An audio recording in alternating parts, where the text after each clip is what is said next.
السلام علیکم۔ ملک بھر میں توانائی بحران سنگین، شادی ہالز رات 10 اور مارکیٹیں 8:30 بجے بند کرنے کا اعلان۔ پرانے پنکھے بلب اب نہیں بنیں گے، تاجر بھی میدان میں آ گئے۔ کیا آپ حالات حاضرہ سے آگاہی حاصل کرنا چاہتے ہیں؟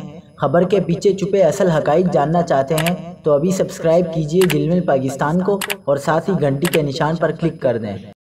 آپ کو بتاتے چلیں کہ حکومت نے توانائی بچت پروگرام کے تحت ملک بھر میں شادی ہالز رات 10 اور مارکیٹیں 8:30 بجے بند کرنے کا اعلان کر دیا۔ وزیر دفاع خواجہ آصف نے کہا کہ سرکاری اداروں کے بجلی کے استعمال میں 30% کمی لائی جائے گی۔